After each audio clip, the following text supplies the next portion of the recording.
Hi friends, ഞാൻ റോജ ജയന്തി. ഞാനിപ്പോൾ നിൽക്കുന്നത് എവിടെയാണെന്നുള്ളത് നിങ്ങൾക്ക് ഈ ലൊക്കേഷൻ കാണുമ്പോൾ മനസ്സിലാവും. നമ്മുടെ പാലക്കാട് ജില്ലയിലെ മലമ്പുഴയാണ് കേട്ടോ. മലമ്പുഴയാണ് ഇപ്പോൾ ഈ കാണുന്ന ലൊക്കേഷൻ. നമ്മുടെ കേരളത്തിൻ്റെ വൃന്ദാവനം എന്നറിയപ്പെടുന്ന നമ്മുടെ മലമ്പുഴ അതിമനോഹരമായ മലമ്പുഴയാണ് കേട്ടോ. പക്ഷേ ഇപ്പോഴത്തെ ഒരു അവസ്ഥ കണ്ടില്ലേ, വെള്ളം തീരെ കുറവായി. തീരെ വേനലിൽ മഴ ഒന്നും ലഭിച്ചില്ല എന്നുള്ളതാണ് സത്യം. ഇതുവരെയും കാര്യമായിട്ട് പാലക്കാട് ജില്ലയിൽ മഴ തീരെ ലഭിച്ചിട്ടില്ല. അതിൻ്റെ ഒരു അവസ്ഥയാണ് ഈ കാണുന്നത്. ഇപ്പോൾ വിനോദസഞ്ചാരികളുടെ വരവും വളരെ കുറഞ്ഞു. അതിൻ്റെ പേരിൽ വരുമാനവും കുറഞ്ഞു. പോരാത്തതിന് കുടിവെള്ളമില്ല, അതേപോലെ കൃഷിക്ക് ആവശ്യമായിട്ടുള്ള വെള്ളം കിട്ടാനില്ല. എന്തിനു പറയുന്നു, നമ്മുടെ പക്ഷിമൃഗാദികൾക്ക് പോലും വെള്ളത്തിന് ബുദ്ധിമുട്ടുണ്ടാക്കുന്ന ഒരവസ്ഥയാണ് ഇപ്പോൾ ഈ മലമ്പുഴ ഭാഗത്ത് ഉള്ളത്.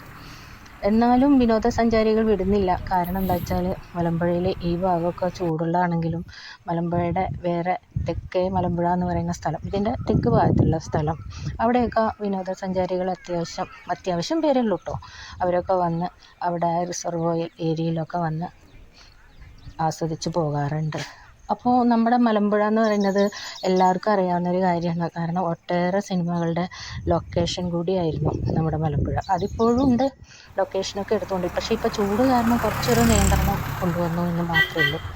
അപ്പോൾ ഈ ഒരു മലമ്പുഴയുടെ ഇങ്ങനൊരു വീഡിയോ നിങ്ങൾക്ക് ഞാൻ മുന്നിൽ എത്തിച്ചേരുന്നത്, ഇതുവരെ നമ്മളിങ്ങനെ മലമ്പുഴയുടെ ഈ ഒരു അവസ്ഥ ഇതുവരെ കണ്ടിട്ടില്ല ആരും തന്നെ. അതുകൊണ്ട് ഇങ്ങനെയൊന്ന് നിങ്ങളുടെ മുന്നിൽ വീഡിയോ കാണിക്കണമെന്നുണ്ടായിരുന്നു. ഇതിനു മുമ്പ് ഞാനൊരു ചെറിയൊരു ഷോർട്സ് ഇട്ടിരുന്നു. അതിൻ്റെ ഒരു ഫുൾ വീഡിയോ ആണ് കേട്ടോ ഞാനിപ്പോൾ ഇവിടെ ഇട്ടിരിക്കുന്നത്. അപ്പോൾ നമുക്ക് വീണ്ടും നല്ലൊരു വീഡിയോ ആയിട്ട് ഇനിയും നിങ്ങളുടെ മുന്നിലേക്ക് ഞാൻ എത്തുന്നതാണ്. അപ്പോൾ ഈ വീഡിയോ ഇഷ്ടമായാൽ ലൈക്ക് ചെയ്യുക, കമൻറ്റ് ചെയ്യുക, ഷെയർ ചെയ്യുക. കൂടുതൽ നിങ്ങളുടെ നിർദ്ദേശങ്ങൾ ഞാൻ ക്ഷണിക്കുന്നു. അതുപോലെ പുതിയതായിട്ട് കാണുന്നവർ ഒന്ന് സബ്സ്ക്രൈബ് ചെയ്ത് എന്നെ ഒന്ന് സപ്പോർട്ട് ചെയ്യാനും കൂടെ മറക്കല്ലേ. Okay, thank you.